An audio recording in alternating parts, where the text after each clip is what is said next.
ધાનેરા નેનાવા 3 રસ્તા પર ટ્રક પલટી મારી ગયું છે। મગફળી ભરીને આવતી ડિવાઈડર પર ચડી જતા ટ્રક પલટી મારી ગયું છે। ટ્રક પલટી મારતા વીજ પોલ સાથે અથડાયું હતું। ટ્રકમાં ભરેલ મગફળીની બોરી ગટર લાઇન પર વિખરાઈ ગઈ હતી।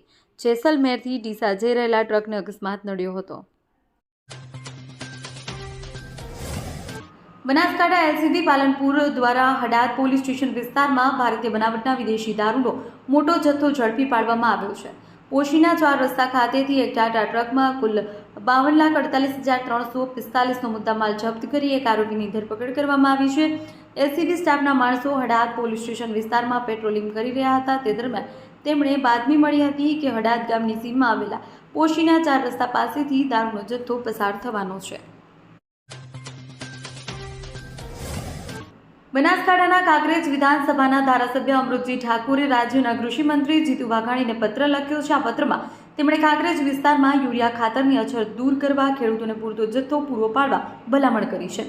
ધારાસભ્ય અમૃતજી ઠાકોરે પત્રમાં જણાવ્યું હતું કે કાંકરેજ વિધાનસભા વિસ્તારના ખેડૂતોને શિયાળુ પાકમાં ઘઉં, રાયડો, તમાકુ, બટાકા, એરંડા અને ડુંગળી જેવા પાકોનું વાવેતર કર્યું છે। જોકે તેમના પૂરતા પ્રમાણમાં યુરિયા ખાતર મળી રહ્યું નથી, જેને કારણે પાક ઉત્પાદનમાં મુશ્કેલીનો સામનો કરવો પડી રહ્યો છે। યુરિયા ખાતર વગર આ પાકો યોગ્ય રીતે થઈ શકતા નથી। છેલ્લા ઘણા સમયથી મારા મત વિસ્તારમાં ઓગળ તાલુકો અને કાંકરેજ તાલુકો અને સમગ્ર બનાસકાંઠા જિલ્લાની અંદર જગતના તાતને પૂરતા પ્રમાણમાં ખાતર મળતું નથી।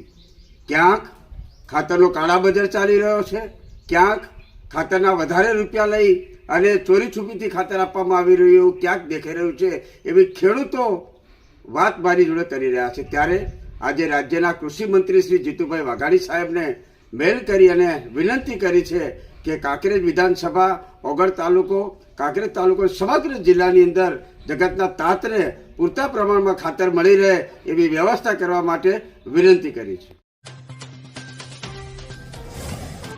મુખ્યમંત્રી ભૂપેન્દ્ર પટેલ ગુરુવારે પાલનપુરને 1,000 કરોડના વિકાસ કામોની ભેટ આપશે, જેમાં 560 કરોડ રૂપિયાથી વધુના ખર્ચે તૈયાર થનારા એરોમા સર્કલ પરના 24.5 કિલોમીટર લાંબા બાયપાસનું ખાતમુહૂર્ત કરશે, જેથી લાંબા સમયથી ચાલી આવતી ટ્રાફિક સમસ્યાનો હવે અંત આવશે।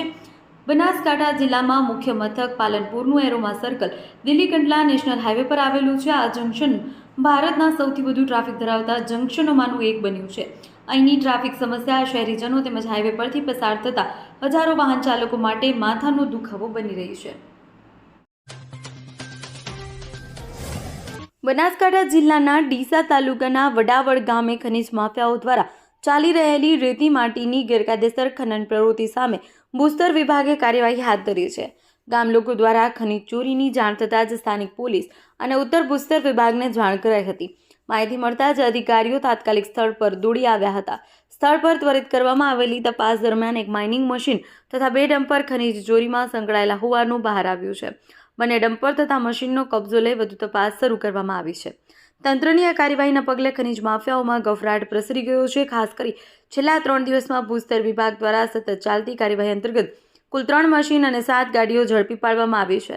બનાસકાંઠા જિલ્લામાં ગેરકાયદેસર ખનન સામે અને મોટી સફળતા માનવામાં આવે છે।